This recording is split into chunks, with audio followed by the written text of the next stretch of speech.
So, breaking free from bondage. Ang sabi ng Luke 4, verses 18 to 19, sumasa akin ang Espiritu ng Panginoon dahil pinili niya ako upang ipangaral sa mga dukha ang magandang balita. Sinugo niya ako upang ipahayag sa mga bihag na malaya na sila at sa mga bulag na makakakita na sila. Sinugo rin niya ako upang palayain ang mga inaapi at ipahayag na dumating na ang panahon ng pagliligtas ng Panginoon. Naipangaral na ba sa inyong mabuting balita? Amen? Narinig nyo na po ba ang tungkol sa pagliligtas ng ating Panginoong Hesus? Amen. Malaya na ba kayo mula sa kahit na anong pang-aalipin? Nabawasan yung amen, ano? It should be amen, no? Nakakakita na ba kayo? Naiintindihan nyo na ba ngayon yung hindi nyo dati maintindihan? Dati ba kayong inaapi at ngayon ay malaya na? Dumating na ba ang pagliligtas sa inyo ng Panginoon? Kung yes, ang sagot natin sa mga tanong na yan, ibig sabihin, nangyari sa inyo, naganap sa inyo, ang sinabi ng Panginoon sa Luke chapter 4, verses 18 to 19. Amen po ba? Amen. Palakpakan natin ng Lord. Sapagkat ang ating Diyos ay mapagpalaya. Amen. At actually, siya mismo ang nagsalita dyan sa Luke 4, 18 to 19. This is the exact words of our Lord Jesus Christ, and that was His statement about Himself and about His mission. Binasa niya yung passage na yan na nakasulat sa Old Testament sa book of Isaiah, chapter 61, verses 1 to 2. At sinabi niya yan sa harap ng mga tao sa synagogue na nasa Nazareth, doon sa lugar na kung saan siya ay lumaki. Pakita natin yung next slide. Yan, yung sumunod na slide. Okay? So now, yung messianic statement or declaration of freedom ng ating Panginoong Jesus, it brings about both the spiritual. Sabihin nga natin, spiritual. Okay, pag sinabing spiritual, yung hindi mo nakikita. And tangible. Sige nga, tangible. Yan naman yung nakikita. So, parehas na yung nakikita at hindi nakikitang forma ng kalayaan o ng katagumpayan, dinala yan ng Declaration of Freedom ng ating Panginoong Hesus. Yung Luke 4:18 to 19 ay nagsasabi na parehas na ang nakikita at hindi nakikitang forma ng katagumpayan ng ating Panginoong Hesus ay naganap. It should be in a past tense because it was done already. Amen? Gawa na yan eh. Namatay na ang ating Panginoong Hesus doon sa krus ng Kalbaryo. At una, yan ay nagde-declare ng eternal life sa ating mga Kristiyano. No, kung kaya meron siyang sinabi sa John 5:24. Ang sabi niya dyan, sinasabi ko sa inyo ang totoo, ang sumusunod sa aking mga salita at sumasampalataya sa nagsugo sa akin, referring to the Father, ay may buhay na walang hanggan. Hindi na siya hahatulan sapagkat inilipat na nga siya sa buhay mula sa kamatayan. So we have been transported from death to life. Di ba? May transportation na nangyari, inilipat sa buhay mula sa kamatayan. Kaya, yung tagumpay na yan na nakuha para sa ating kalayaan, ito ay applicable din sa lahat ng aspeto ng ating buhay. Hindi lang sa spiritual life na tayo ngayon ay bound towards eternity. Ang lahat ba dito ay bound towards eternity? Of course, we are expecting that we will live that eternal life as promised by the Lord. Pero, nasa lupa pa tayo. Amen? Wala pa tayo sa langit. At ang buhay natin sa lupa ay maraming aspeto. Katulad ng physical health, mental health, emotional well-being, relationship, social aspect, cognitive abilities, yung sa isip, karunungan, spiritual aspect, alam na natin yung sa spiritual, and financial aspect, tungkol sa pera. So kasama yan sa aspeto ng ating buhay. At ang lahat ng aspetong yan ay dapat na tumanggap ng kalayaan mula nang gawin nating Panginoon at tagapagligtas si Hesukristo. Hindi pwede na born again ka, tapos naghihirap ka. O yung hanggang ilalim ng lupa yung kahirapan mo. May problema kapag ganun. No? So, hindi lang tumutukoy sa buhay na walang hanggan ang tinumang tagumpay ng ating Panginoon. Hindi lang tayo mabubuhay ng magpasawalang hanggan. Habang tayo ay nasa lupa, hanggat hindi pa natin nararating ang magpasawalang hanggan, ipinangako din ng Diyos ang buhay na masagana at pinagpala. Amen po ba? Pinangako ba ng Diyos? Pangako niya yan, palakpakan natin siya. Sapagkat kasama ito sa kanyang pangako ng pagpapala o ng pagtatagumpay. So let's talk about freedom from poverty. Or to be specific, breaking free from financial difficulty.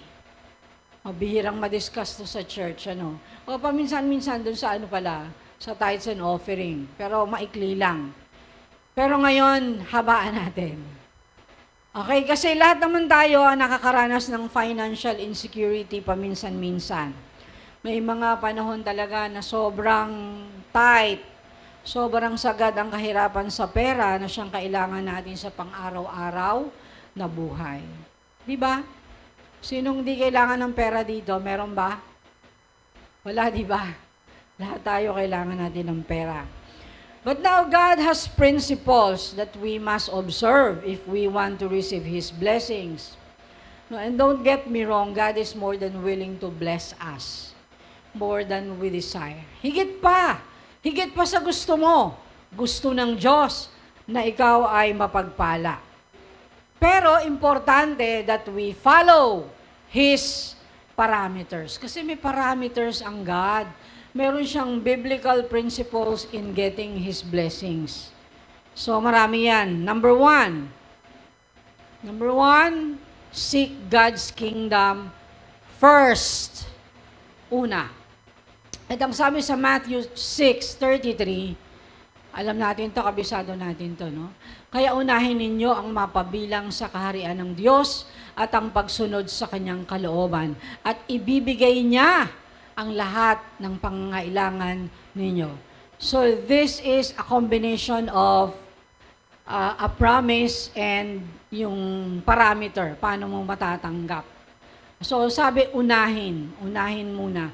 Unahin ang katuwiran ng ating Panginoon. Seek first the righteousness of God or His kingdom. Now, paano ba i-prioritize ang paghahari ng Diyos? No, yan yung unahin mo raw na alamin kung ano ang gusto niyang sabihin sa iyo sa bawat araw. Because you have a relationship with God and God has something to say, so you seek for it every day. Bago mo umpisahan ang mga bagay-bagay sa buhay mo, ibig sabihin, pinapahalagan mo na ang pagpapakilala niya sa iyo araw-araw. Kaya meron tayong tinatawag na quiet time. So we read and meditate the Word of God first and foremost, and we talk to God in prayer. So these are two spiritual disciplines na kailangang ginagawa natin. Sapagkat yan, una ay para sa Diyos, para maipakilala niya pa ang kanyang sarili sa atin, at pangalawa, para sa iyo, para ikaw naman ay makilala siya at maging malusog ang iyong relasyon sa Kanya. So yan din yung unang mo siyang tinatanong kung merong mahalagang desisyon kang gagawin. Yung una mong iniisip kung mag-glorify mo ba siya sa salitang sasabihin mo, lalo na sa hindi mo kasundo o ayaw sa'yo. Yan yung una mo siyang tinatanong kung kapag ito ba ay ginawa mo o pinili mo, matutuwa kaya siya. So matutuwa kaya ang Panginoon. O una mong tinatanong ang sarili mo, ito bang gagawin ko ikalooban niya? Gusto ba niyang gawin ko ito? Now, kapag may peace ka, may kapayapaan ka, matapos mong hanapin sa Diyos ang sagot sa mga tanong mo, na ito, napabilang ka sa paghahari ng Diyos at masusunod mo ang kalooban niya. Makakasunod ka. Then, ang pangako ng Diyos, ibibigay niya ang lahat ng kailangan mo. Ang sabi doon, ibibigay niya ang lahat ng pangangailangan ninyo. Ang sabi, all, not some. Right? Lahat ng kailangan mo at alam ng Diyos ang kailangan mo. Hindi yan lingid sa Kanya. So seek God's kingdom first and His righteousness, and all of these things will be added unto you. Tandaan natin seek God's kingdom first. Number 2, value hard work. Sabihin nga natin, hard work. Okay, ang sabi ng Proverbs 14:23, ang masikap sa trabaho ay may pakinabang, ngunit magiging mahirap ang puro salita lang. Alam nyo, merong mga tao na gusto ng pera pero ayaw ng trabaho. Di ba? Merong ganun puro salita lang. So yan yung mga pag nag-apply ng trabaho at nababaan sa sweldo, ayaw ka agad.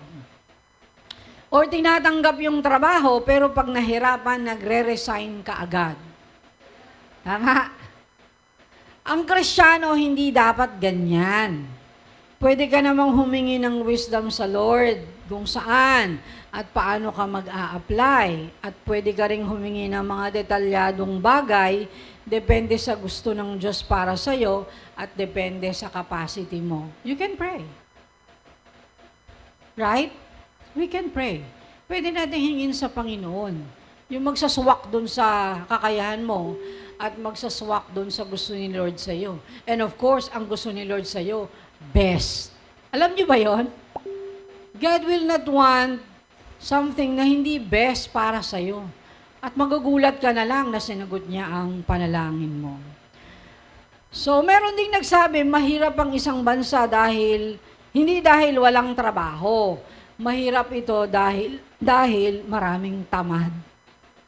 Narinig ko lang yon sa isang preaching. So please, huwag na po tayong dumagdag sa populasyon ng mga tamad. Kasi marami yun. So huwag tayong sasali sa population ng mga tamad. At tandaan, God cannot bless laziness. So paano ba matatalo ang katamaran? Yun ngayon yung tanong.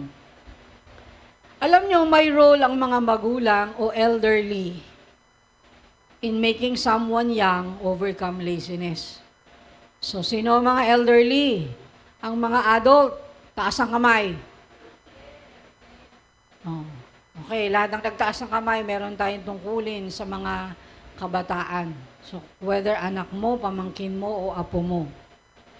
Okay? Now, alam nyo, 7 years old pa lang ako, natuto na akong magsaing ng kanin. Tinuruan ako ng nanay ko. Kalande bomba pa lang nun. Wala pang gas stove. Wala pa ring rice cooker. O siguro kung meron man, baka wala kaming perang pambili. No, baka meron na rin nung panahon na yon. At yan, lalagyan mo muna ng gaas yung kalan. Nai-imagine nyo, yung mga kaedad ko. Di ba? Tapos, sisindihan mo yung posporo. Saka lang gagana yung kalan na yon. So, now, karamihan, meron ng rice cooker sa mga bahay ngayon. So, dapat madali nang ituro kung paano magluto ng kanin. Tama po ba? Madali na. Kaya na nating ituro yan. Pero kung gas stove naman ang meron, turuan nyo kung paano magbukas ng gas stove. Ituro nyo, huwag kayong matakot. Kasi imo-model nyo naman yan eh. Hindi niya yung gagawin on her own. Ipapakita nyo sa kanya hanggang sa siya ay matuto. So, sanayin mo ang isang bata Maybe 4 or 5, pwede mo nang turuan niyang mag-imis ng laruan niya eh. Yung pinaglaruan niya, turuan mo siya. Para ayusin yung laruan niya, ibabalik niya dun sa lalagyan. Normally kasi may lalagyan yung mga laruan, di po ba? So kapag natutunan na niya na yan, so turuan niyo na siya yung maglaba. Turuan niyo na magtroso, gumawa ng building. Joke lang.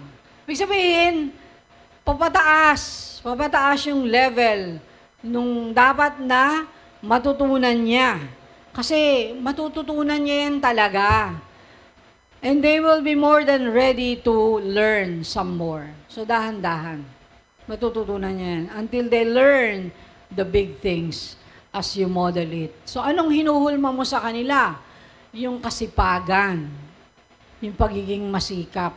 Kasi kailangan nila yan pag humaharap na sila sa totoong drama ng buhay. Kaya maraming bata hindi sanay kasi inispoil nyo eh. No? Kasi ayaw nyong mahirapan. Pag aando na siya sa totoong drama ng buhay, kailangan niya nang mag-decide. Kailangan niya nang gawin to kasi wala ka. Hindi mo tinuro. Kawawa naman siya. So hindi niya alam yung hard work. So remember, God doesn't like laziness. He rewards hard work. So huwag matakot na i-train ang mga bata. Hayaan silang mahirapan kahit papaano para matuto. Huwag lang cellphone ng mga bata. Alam nyo, you are part. Bahagi kayo nung pagpapalaki ng mga bata na hindi governed ang paghawak ng cellphone. Dapat may oras yan, may limit yan. Alam dapat ng bata kung kailan siya hahawak o hindi. Alam niya dapat kung matutulog na siya o pwede niya pang gamitin yung cellphone sa sa pag-aaral niya. Kasi mga pamangkin ko, alam nila yan eh. May oras. Pag tulog na. Paminsan-minsan kinukumpiska ko. Pag nag-o-over sila. No? Kaya they should learn how to govern yung paghawak ng cellphone at mauuna yung matutunan kung tuturuan mo. Kung tuturuan natin sila. Kasi hindi talaga nila matutunan yan on their own eh. Meron kasing ang tao na gusto mo tong gawin eh. At since wala namang pumipigil sa'yo, gagawin mo talaga. So kaya may role ang mga elderly, ang mga matatanda para ito ay i-govern at gabayan. Okay? So number 3, let God use your life and have faith. Luke chapter 5, verses 4 to 6. Sabi ng writer, pagkatapos niyang mangaral, sinabi niya kay Simon, another name for Peter is Simon or Simon. Pumalaot kayo at ihulog ang mga lambat ninyo at makakahuli kayo ng isda. Sumagot si Simon, Guro, magdamag po kaming ng isda pero wala kaming nahuli.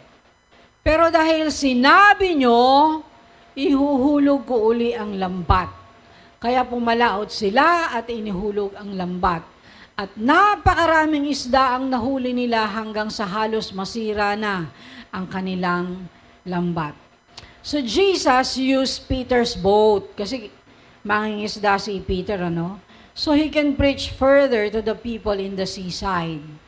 So mas maririnig kasi ng mas marami yung boses ni Jesus kung nasa dagat siya. Kaya doon siya sa boat ni Peter sumakay habang nagpipreach. Ano ang meron doon? Kasi merong power yung sound wave. Kapag nasa dagat ka, mas mabilis yung transmission ng sinasabi. Science yan. Kapag nasa water ka, mas malakas yung sound wave at mas mabilis i-transmit sa mga nakikinig. So nung natapos na ang Lord mag-preach, sabi niya nga kay Pedro, now go out where it is deeper and let down your nets to catch some fish. At ang sabi nga ni Pedro, Lord, magdamag kaming ng isda pero wala kaming nahuli. Pero sabi pa niya, may karugtong, But because you said so, I will let down the net. Pero dahil sinabi mo, iuhulog ko uli ang lambat. At alam natin ang nangyari, halos masira ang lambat dahil napuno ito ng mga isda. Alam nyo, kapag pinagamit ninyo sa Diyos ang buhay nyo, at kung ano pang meron sa buhay nyo, oras, material things, talents, kahit hindi pa kayo nagtatrabaho, maraming paraan ang Diyos to bless your life. Tandaan nyo yan, ha? E di lalo na kapag nagtatrabaho na kayo or meron na kayong negosyo. He can create more miracles para mapuno pa ng pagpapala ang inyong buhay. No? At maging blessing kayo sa marami. Kasi yun ang end eh. Kaya tayo binibless ni God para maging blessing pa tayo sa iba. Hindi yan para sa inyo lang. And believe it like Peter, dahil sinabi ni Jesus, dahil sinabi ng Lord, go and do what He is telling you to do. Kung may sinasabi ang Diyos sa inyo, gawin nyo. And you will see afterwards how God will bless you. It will amaze you. Amen po ba? Palakpakan natin ng Lord.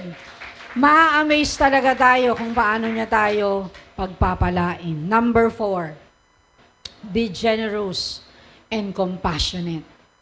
Ang sabi ng Proverbs 11 verse 25, the generous will prosper. Those who refresh others will themselves be refreshed. Sa Tagalog, ang taong mapagbigay ay magtatagumpay sa buhay. Ang taong tumutulong ay tiyak natutulungan. That's very true. At alam nyo, mahirap paghiwalayin yung mapagbigay at maunawain. Alam nyo kung bakit? Kasi hindi magbibigay yung hindi marunong maawa. Tama po ba? Tama. Kaya joint yan eh. And God promised that He will bless the givers and the compassionate. He will. At alam nyo ba na yung pagiging generous para yung bola? Kapag hinagis mo, babalik sa'yo. Di ba? Babalik sa'yo.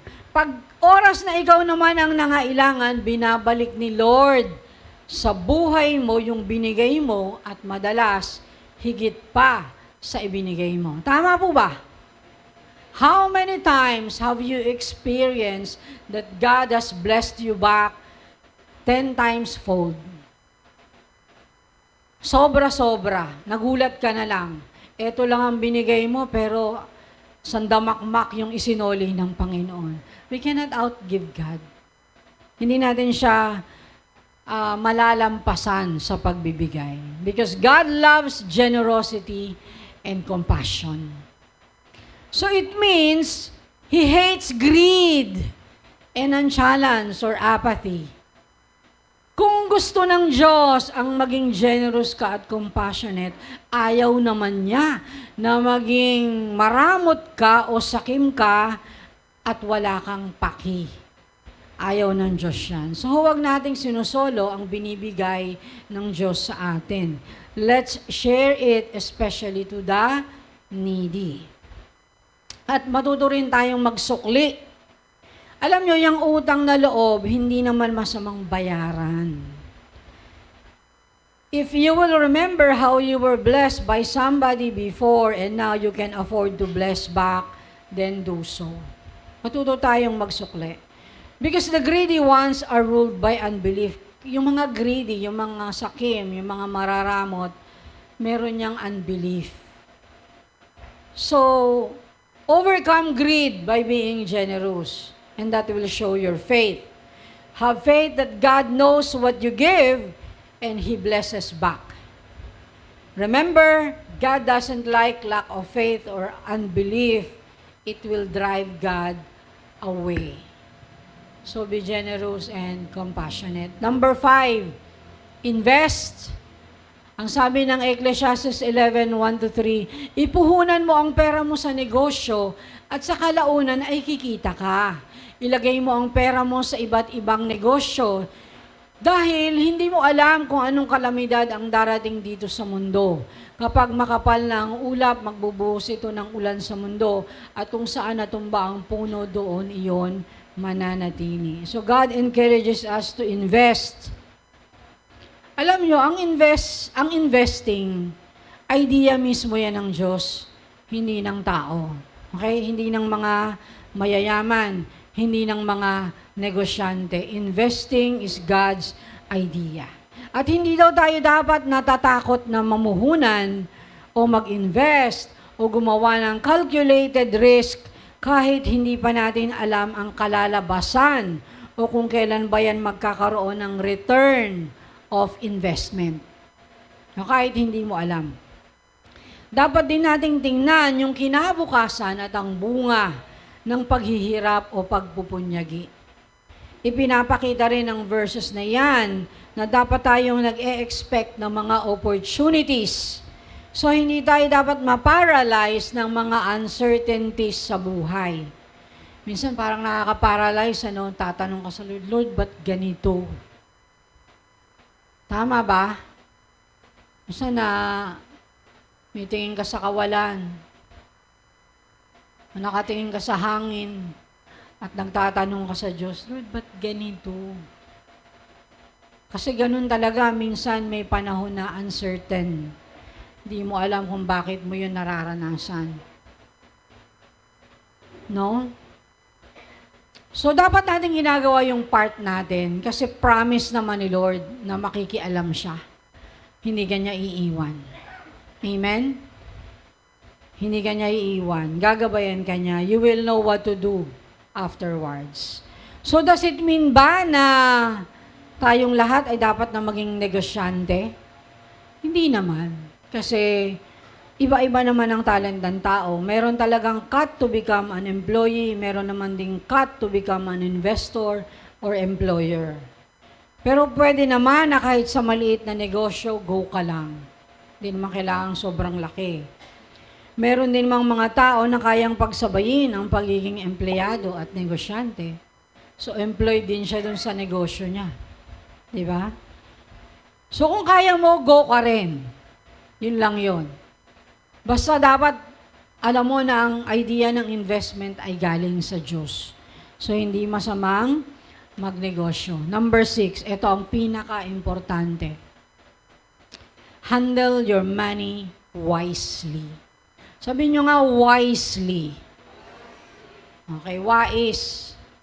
Dapat wise ka pag dumating na yung pera sa'yo. So, learn. Learn to give first what needs to be given first, and that is to God.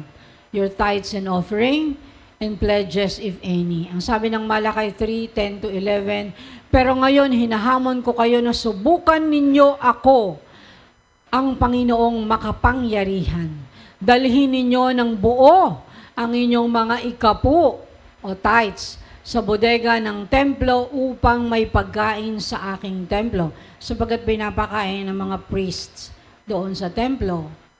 Kapag ginawa ninyo ito, padadalhan ko kayo ng ulan at ibubuhos ko ang sobra-sobrang pagpapala.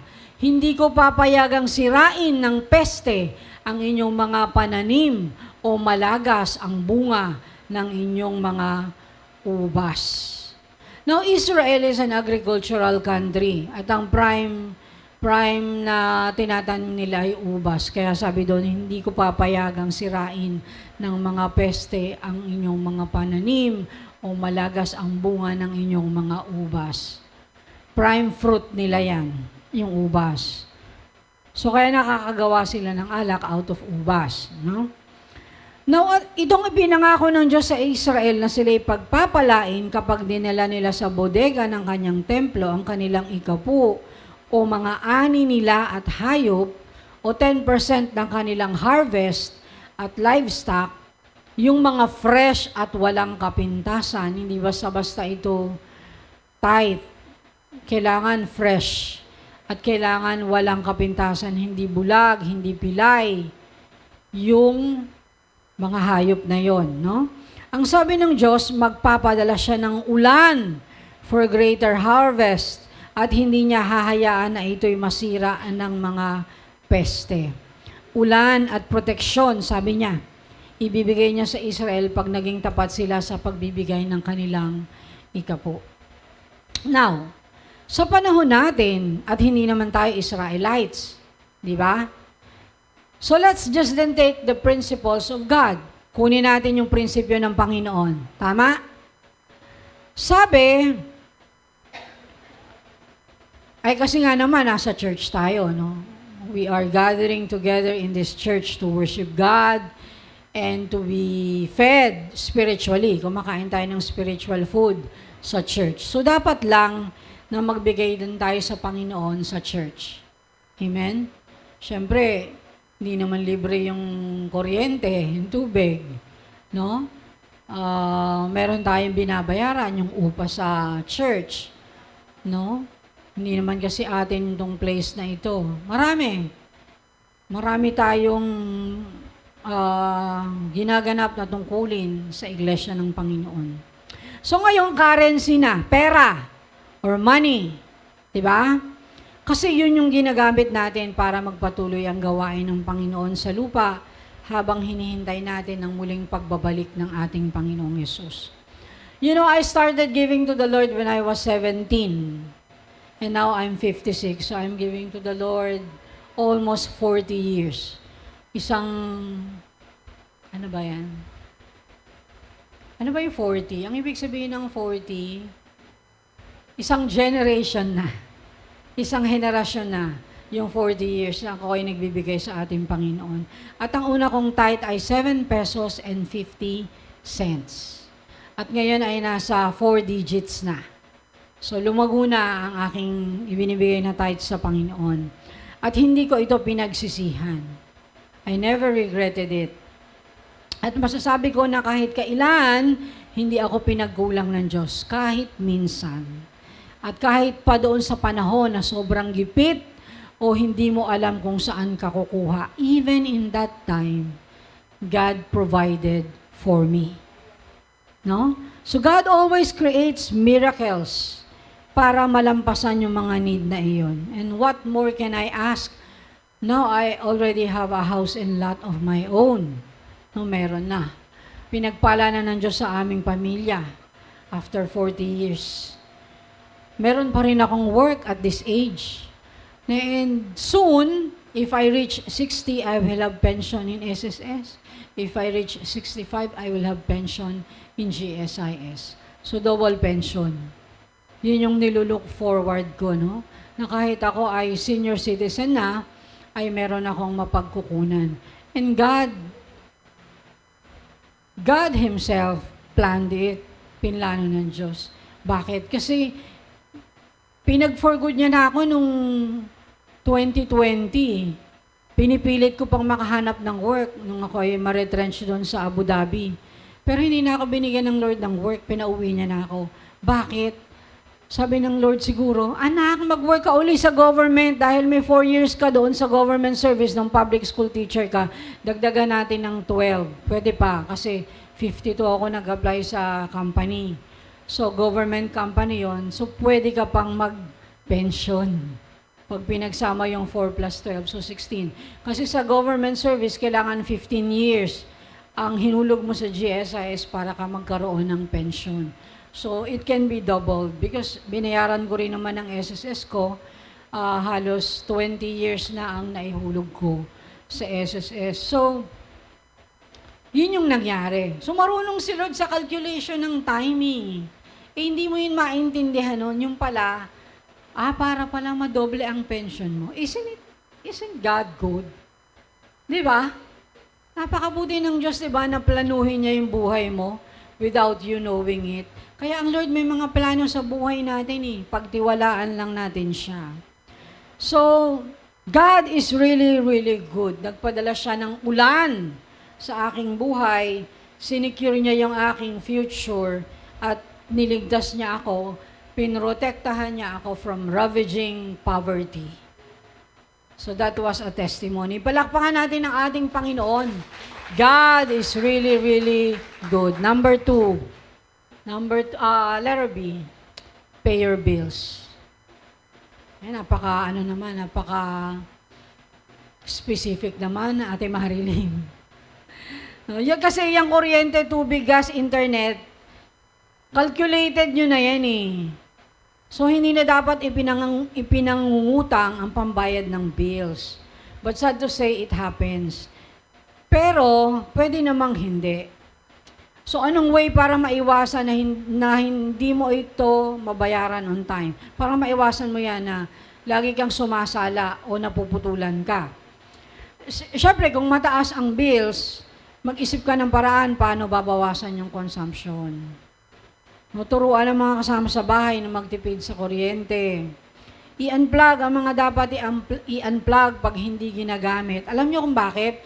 Kasi meron kang 25% na binabayaran yung naka-unplug, naka-plug pero hindi ginagamit.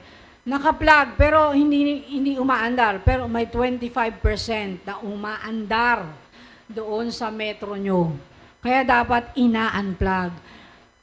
Kaya dapat nakikinig yung mga kasama sa bahay, lalo na yung mga bata. Hindi nila kasi naiintindihan no? Pero yung matatanda, walang ginawa kundi mag-sermon, sinabi ko nang tanggalin nyo to sa sakit. Paulit-ulit ako. Hindi kasi may dahilan nga kung bakit ganun. May 25% ka pang babayaran kahit hindi mo ginamit yung item o yung appliances, no? So yan ay applicable, syempre sa ilaw, electric fan, charger, at kung ano-ano pa. Syempre, ganun din sa tubig. Huwag kang mag-iiwan ng bukas na gripo. Minsan talaga yung kalimut, kailangan yung labanan yan. Nakalimutan nyo, binuksan nyo, tapos hindi nyo na nabalikan. So, kailangan nating labanan yung kalimot. At kapag may leak ang gripo, o kung kahit man saan doon, tubo, palitan nyo kagad. So, make ways at paglaanan ang bayad. Letter C, pay debts, if any. Lahat siguro tayo nakaranas nito, ang mangutang. Meron bang hindi? Hindi nakaranas mangutang? Wow, pag hindi mo naranasan yan, wow na wow. Di ba? Okay. Kasi ako naranasan ko rin naman, no? Pero make it a goal na matapos natin ito. Lalo na kung bad debt siya. Bad debt. So, ibig sabihin, merong good debt and bad debt. Ano ba yan? Ang good debt, yung inutang mo, ipapasok mo sa negosyo at meron itong return of investment. At mula doon, babayaran mo yung utang na yon, doon sa kikitain mo. Pero, yung bad debt, ito yung inutang mo pero walang babalik sa'yo. No? After mong utangin yung pera na yon. At yan yung madalas na makapagpalubog sa atin. So, dapat marunong tayong umiwas sa bad debt. At maisingit ko na rin, dahil ito talaga, ang dami-dami nito. Ang dami-daming ads sa internet, lalo na kung nag-view kayo ng kung ano-ano, pasok ng pasok yung ads. At karamihan dyan ay tungkol sa pangungutang. Tama ba? Iba-iba na. At ang sinasabi nila, mabilis umutang dito, 5 minutes lang. Makukuha mo na. Malaki ang credit limit, so pataasan sila ng 25K, 60K, 90K. At maliit daw ang interest, one valid ID lang. So pwede na. At 12 installments. Pwede mong 12 times na hulugan. Maliit lang ang interest. No? So sabi, so ano bang hinihintay mo? Utang na! Di ba? Ganon. Now, huwag na huwag tayong matatrap dito. Huwag na huwag mong makiklik. Bakit? Ang kultura ng pangungutang ay nasa mga bansang third world countries o underdeveloped countries. Kaya nga nandito yan sa Pilipinas kasi underdeveloped pa rin tayo. Okay? Kaya kung gusto ninyong mapagpala ng Diyos, baguhin ninyo ang mindset ninyo. Kung hindi rin lang good loan ang uutangin nyo, yung may plan kayo for making it bigger by investing and doing business, huwag na huwag kayong mangungutang. Okay? Letter D, save! Kasi meron ka bang isang option para hindi ka nagigibet. Dapat marunong kang mag-ipon. At ito yung madalas nating idahilan na imposible. Hindi naman possible yan, Sister Marilyn. Paano ko gagawin yan? Kulang nga yung sweldo namin kahit pagsamasamahin pa. Bawa, 3 kayo nag-work sa family o 2. Sabi, kahit pagsamahin, kulang pa. Hindi mo naman kasi kailangan mag-save ng 1,000 every month. Pwede namang 100 every month muna. Okay? Pero sahod, 100, itabi mo. Ang kailangan lang naman sa savings ay consistent, regular, at itinatabi talaga. At kung traditional ka, edi mag-alkansya ka. Tama? At magugulat ka after a year, malaki na rin pala. So para saan ang savings? Usually if may project ka o may pinaglalaanan ka, at lalo na kung yung mga anak mo nag-aaral pa. Or pwede din for household improvements, bahala ka. Basta sa savings, dapat may goal ka. Dapat kasama ito sa paghahandle ng ating pera. Now, ungodly ba ang mag-save? Hindi. Kasi sabi nga sa Book of Proverbs, yung mga langgam nag-iipon ng pagkain pag summer. So, yung mga maliliit na insekto, mas matalino pa minsan sa mga tao. Gets nyo po? Mas matalino pa yung langgam sa atin. So, gayahin natin yung langgam. Yun ang ibig sabihin doon. And budget your expenses. Ilista mo. Huwag kang punta ng punta sa mall, supermarket o grocery nang wala kang listahan. Kasi sooner or later, ang mga nabili mo ay yung palang hindi mo kailangan. Nagulat ka na lang, naubos yung pera mo, pero hindi mo pa pala nabibili yung kailangan mo. Nagkabaliktad. So, wag ganon. And just live within your means. Kung ano lang, yung kaya mong bilhin at tustusan. Huwag kang lalampas doon. Dahil pag lumampas ka doon, may problema ka. May problema ka. Okay? So, avoid unnecessary and out-of-budget expenses. Hindi ka dapat natatrap ng sale. Maliban na kailangan mo talaga yung item. Huwag kang kain ng kain sa labas. Inilalagay sa lugar yan, pinaghahandaan, hindi lagi-lagi. Amen? Number 7 and the last, be content. Yet through godliness with contentment is itself great wealth. Don't love money, sabi ng Hebrews 13:5. Be satisfied with what you have, for God has said, I will never fail you, I will never abandon you. Ang dami nating pinag-usapan tungkol sa pera. Tapos ang ending pala ay contentment. Bakit? No? Kasi although money is something, still, money is not everything. Okay? Kasi kailangan natin ng pera. Pero hindi naman ibig sabihin na dyan dapat umikot ang buhay natin. At hindi rin naman magiging maliit ang pagtingin mo sa sarili mo dapat kung ang mga na-meet lang ay needs mo. Kasi yung contentment o godliness with contentment ay kayamanan na. It's a great gain. Sabi nyo nga, contentment is great gain. Yes. No? Great gain na yan eh. Kaya kung meron ka niyan sa heart mo, ang yaman mo. Ang yaman mo. Amen. Yan ang difference mo sa mga greedy people. Meron kang contentment. Hindi ka naman pinagkulang ng Panginoon, ano pa? Di ba? Ano pa? So let me conclude. Sabi ng Lord dun sa Matthew 22, verse 37, love the Lord your God with all your heart and with all your soul and with all your mind. Now, if we do that, if we love the Lord with all our heart, with all our soul, with all our mind, ang ibig sabihin yan, masasubmit mo kay God yung nakakapagpahina sa'yo. Kasi mahal mo si Lord eh. So, your worry about money, that thing that wearies you down, maisasubmit mo yan sa ating Panginoon. Makakapag-pray ka. Alam niyo yung walang Diyos, ang unang iisipin, saan ba ako makakautang? Tama? Pero ang may Diyos, pupunta kagad sa Panginoon, Lord, kailangan ko po nito. Help me. No? Help me.